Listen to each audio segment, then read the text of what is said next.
Hola Enrique, estamos aquí en La Brújula, estás al aire, estamos comunicados. ¿Qué tal? ¿Cómo andan? Muy buenos días.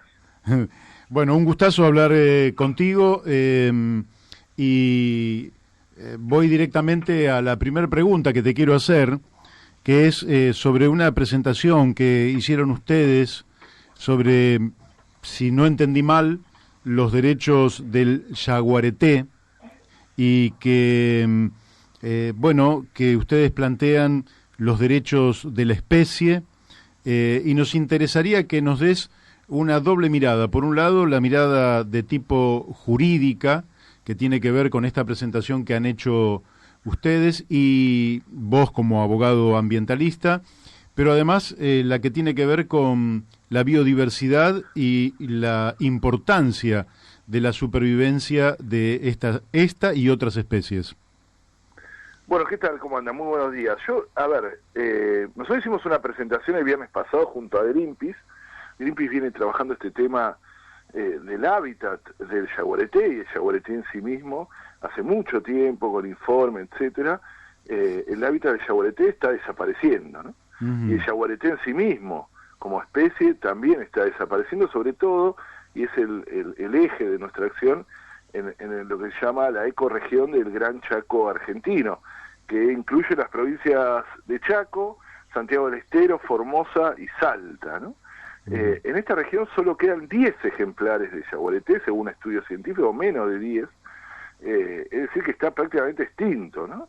Entonces es una acción desesperada, y se hace, lo interesante de esta acción es que se hace en nombre y representación del yaguareté, de la especie yaguareté, invocando los derechos de la naturaleza y el yaguareté como parte de la naturaleza, un concepto que viene dando vueltas en el mundo, que fue incorporado hace más de 10 años en la Constitución ecuatoriana, pero que ya hay jurisprudencia en gran parte del mundo de considerar a la naturaleza y sus especies como sujetos de derecho, es decir, tienen la aptitud, la capacidad de poder, obviamente a través de representantes, acudir a la justicia y pedir por sus derechos.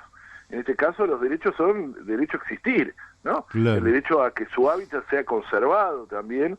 En esa zona del Gran Chaco argentino hay una deforestación absolutamente impresionante. En los últimos 35 años se deforestaron solo en esa zona 12 millones de hectáreas, lo que hace que la situación sea insostenible, sobre todo por el cambio de uso de suelo, ¿no? Para la agricultura transgénica, o para, en algunos casos, la agricultura, la ganadería intensiva. Eso es lo que ha destrozado el hábitat de estas especies y hacen que prácticamente esté extinta, ¿no? Y, claro, vos decís que hay 10 ejemplares. ¿Quién está custodiando? Porque quiere decir que prácticamente eso marcha a su extinción definitiva. ¿Quién los custodia? ¿Quién los cuida? ¿Quién prevé que se vayan a reproducir y que vayamos a tener esta especie tan típica nuestra nuevamente? ¿Alguien que se esté ocupando de eso? Bueno, eso es parte del objeto de la demanda, ¿no? El yaguareté fue, hace unos años, catalogado como monumento natural, es decir, que le da también responsabilidad al Estado Nacional, que también está demandado en esto, a la Administración de Parques Nacionales también, y obviamente a las jurisdicciones provinciales, que tienen la obligación de conservar esta especie. También en gran parte de esas provincias está considerado un monumento natural provincial, es decir, tienen la obligación de conservar y cuidar el hábitat. Hay que cuidar el hábitat de sus especies, no es muy difícil cuidarlos individualmente, ¿no? Claro. Son animales, una especie muy territorial, que recorren, son muy nómadas, es decir, que caminan mucho por día, tienen grandes extensiones cada uno de estos animales, y bueno, al verse totalmente rodeados o destruidos su hábitat, bueno, empiezan a desaparecer, como lo que está ocurriendo. ¿Y son víctimas también de la caza?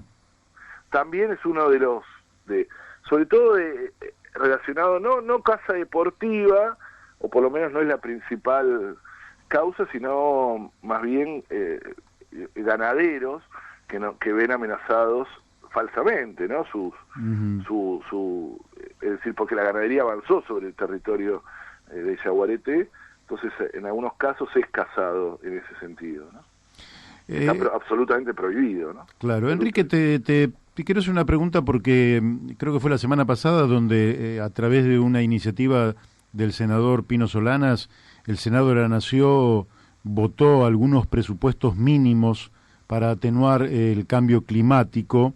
Creo que fue apoyado por unanimidad por todos los senadores. ¿Nos podrías decir cómo fue esa jornada y en qué consistirían? Porque en teoría en la Constitución Nacional ya los presupuestos mínimos deberían estar garantizados. ¿En qué consistió concretamente esta jornada en favor de mitigar por lo menos el avance del cambio climático? Bueno, fue muy importante, ¿no? Porque es la primera vez que el Congreso, si bien es una media sanción, se expide en relación al cambio climático exclusivamente, ¿no? Es decir, con una ley especial para eso. Y lo que se votó, sí, es una media sanción en el Senado, un proyecto de Pino Solanas, de presupuestos mínimos para adaptación y mitigación al cambio climático.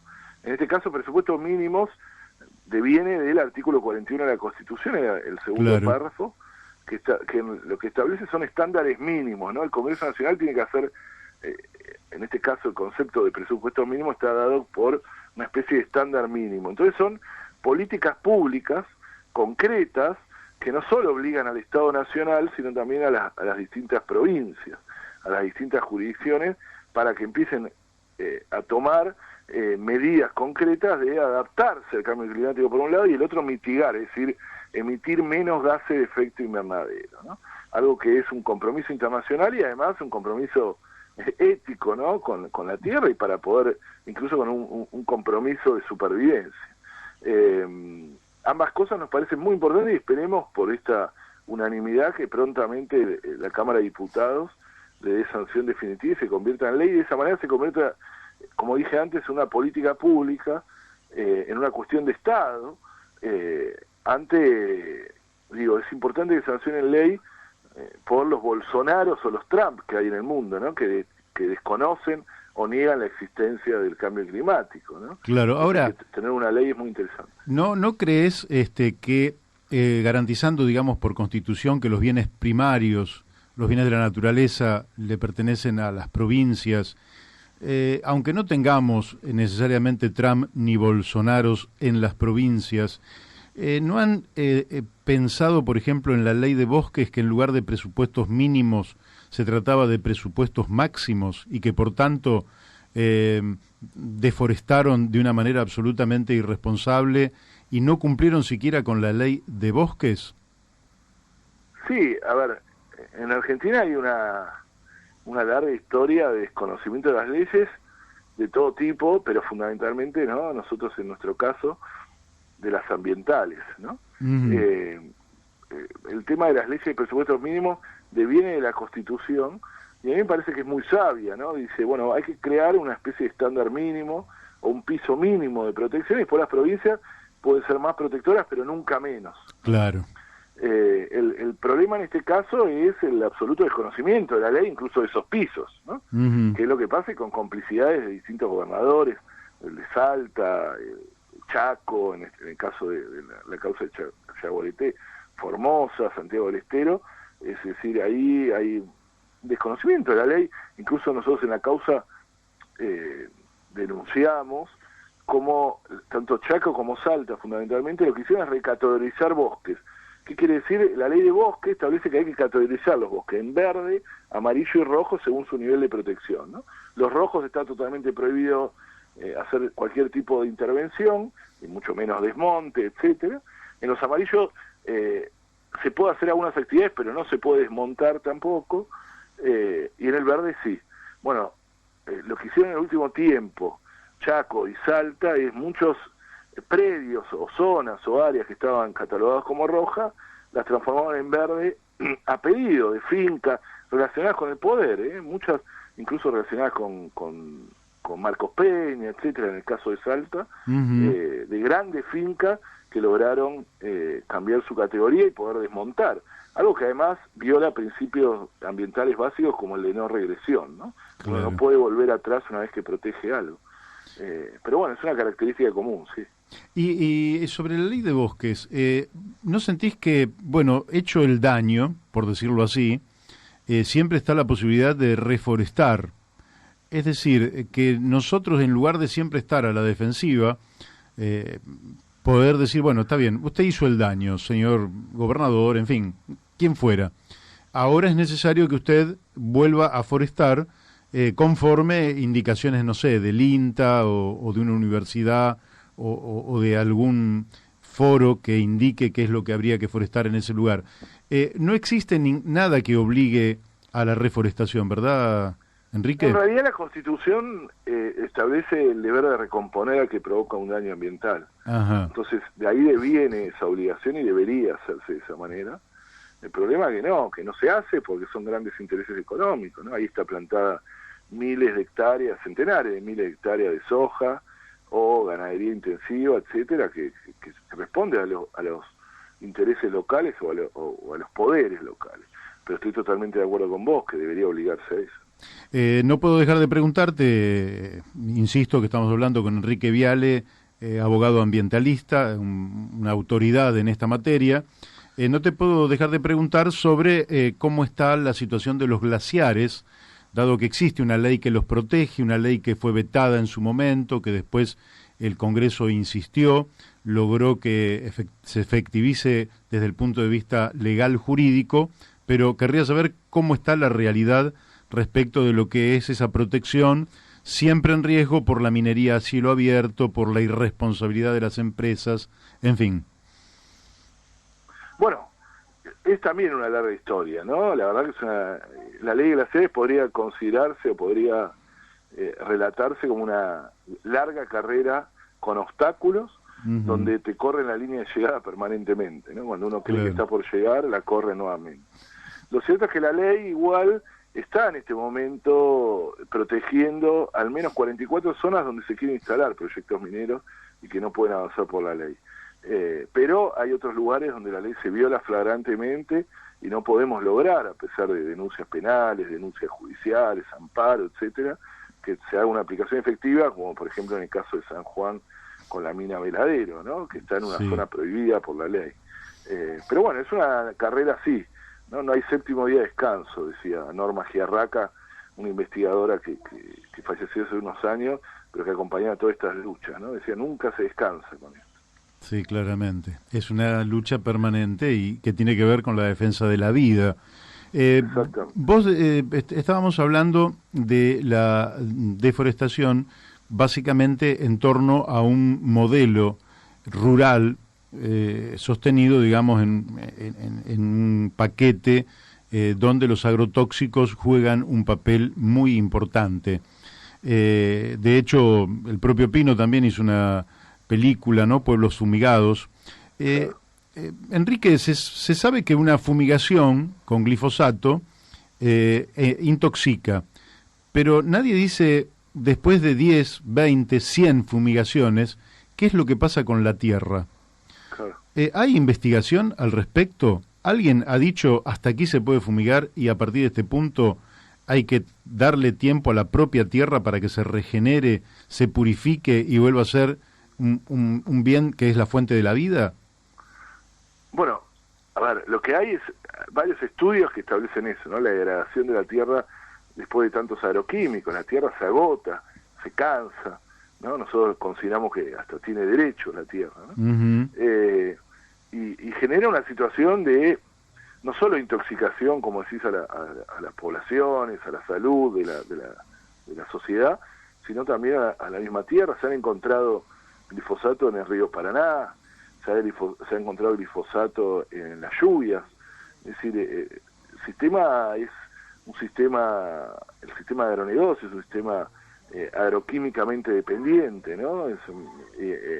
Que requiere cada vez más y está contaminando todos nuestros alimentos. Hay agroquímicos, el que incorporamos diariamente, le damos a nuestros hijos e hijas. Es una situación que, por el gran poderío que tienen económico, no se debate, pero debería ser el tema principal de debate de nuestro país. Y el otro tema que no se debate es Vaca Muerta, donde he visto programas por televisión donde virtualmente sería como una suerte de tabla de salvación a partir de la cual, no sé, los argentinos viviríamos sin trabajar y nadie habla, por un lado, de que eso sería la ganancia de muy pocos, que además toda esa explotación está siendo subsidiada por el Estado, económicamente, pero que además va a dejar un pasivo ambiental monstruoso. ¿Qué pensás del tema vaca muerta? Bueno, yo tengo una posición muy concreta, he escrito 2 libros, hemos escrito en conjunto, ¿no? Sí. 2 libros sobre eso. Fuimos muy críticos al principio, ¿no? Ya por el 2012, después de 2013, cuando se firmó el acuerdo YPF-Chevron, que involucraba, por supuesto, a vaca muerta y la utilización del fracking. Para nosotros, vaca muerta es inviable, obviamente ambientalmente, es inviable socialmente, y también es inviable económicamente, ¿eh? Sí. Se sostiene a raíz de, como decías vos, unos subsidios fenomenales, enormes, millonarios, de miles de millones de dólares anualmente, que sostienen esa producción, que económicamente no es rentable, ¿no? Y que no lo va a hacer en el tiempo, mucho menos, en un mundo agobiado por el cambio climático y que con acuerdos internacionales de ir cada vez a consumir menos combustibles fósiles. Entonces, hasta una decisión estratégica a mediano o largo plazo es una tontería poner a vaca muerta como eso. Lo que pasa es que actúa como un gran espejito de color. En vaca muerta no hay grieta, lo vemos ahora en la campaña presidencial. No, nadie va a cuestionar a vaca muerta. Pocos políticos se animan, salvo Pino, que bueno, ya lo nombramos varias veces, pero hubo algún otro, se anima a decir algo sobre vaca muerta. Los demás ven a vaca muerta como la salvación, y tiene mucho que ver también con la historia de América Latina, esa visión eldoradista, ¿no? El Dorado, esa ciudad llena de riqueza que nos iba a salvar, que en realidad no existía, ¿no? Pero que está en el imaginario social y en el imaginario de mucha gente eso. Y eso es alimentado y retroalimentado por la clase política, por los medios de comunicación, etcétera, y generan algo de que cualquiera que cuestione vaca muerta es prácticamente un traidor a la patria, ¿no? Sí, sí. Es increíble, pero es así. Mi última pregunta, Enrique, y desde ya muchísimas gracias por el tiempo que has dispuesto para nosotros. Todo esto va a requerir de un cambio cultural, de una cosmovisión distinta a la que hoy hegemoniza la economía y la vida de los argentinos y de buena parte del mundo.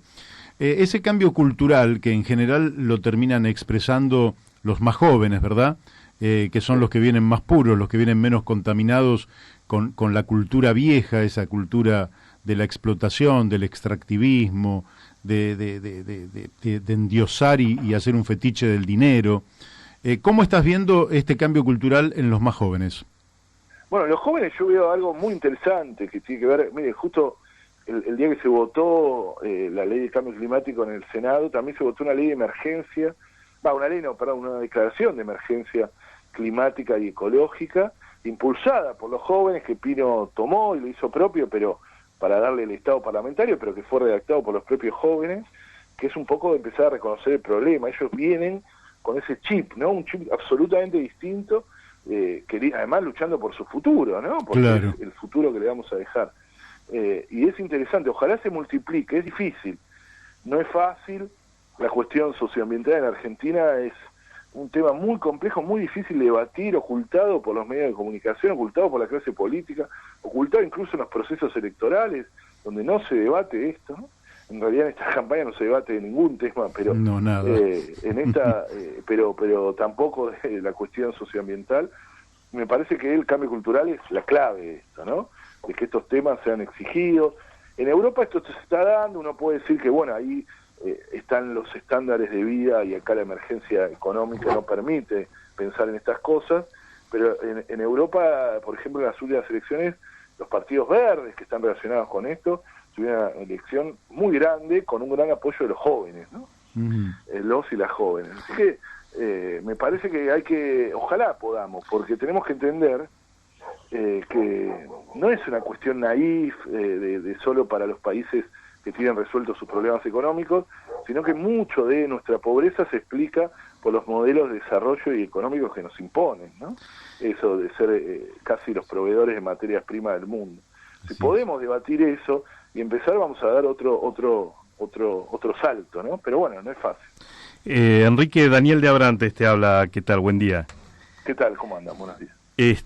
No, ya que mencionas esto, acá venimos siguiendo con bastante atención el discurso, o digamos la posición política de Jean-Luc Mélenchon en Francia, y él está planteando como principio ordenador de toda su propuesta política, lo que él llama la regla verde, que sí, básicamente es ordenar toda la plataforma política en torno a un principio general que tiene que ver con la defensa de la vida y con la defensa del ambiente. Y bueno, estuvo ahí peleando el 20% en la última elección presidencial, elección de la que emerge Macron con un 24%, quiere decir que estas ideas están tomando fuerza, que en este momento hay un foro muy interesante en México, donde se están discutiendo estas cuestiones. La llegada de López Obrador también es auspicioso. Y bueno, y esperamos que en la Argentina esto empiece a ser parte de la agenda política, porque es un tema trascendente que tiene que ver básicamente con replantear el modo de apropiación y el modo de producción. Es un tema muy profundo, ¿sí? No es simplemente establecer una regla, sino que tenemos que pensar de vuelta todo el sistema social si queremos que nuestros nietos tengan un ámbito para vivir adecuado. Lo escucho muy bajo, pero escuché igual. Sí. Yo estuve reunido justamente en abril de este año en Francia con parte del bloque de la Francia insumisa, el bloque que forma parte de Mélenchon, y por supuesto tienen un grandísimo interés en estas problemáticas, lo tienen como un eje, la verdad que es muy interesante.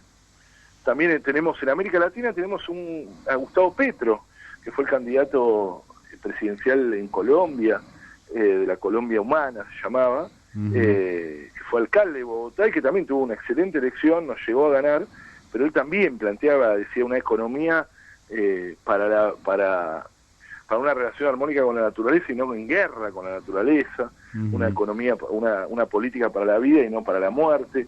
Es decir, están estos conceptos dando vuelta, pero lamentablemente en Argentina no podemos incorporarlo, o en el más alto nivel eso no se puede. Pero bueno, uno tiene fe de poder lograrlo, ¿no? Ese es el gran desafío. Así es, bueno, muchísimas gracias, Enrique. Gracias por llamar, les agradezco mucho. Un gran abrazo. Un fuerte abrazo y hasta siempre. Bueno, hemos hablado con el doctor Enrique Viale, de la Asociación Argentina de Abogados Ambientalistas.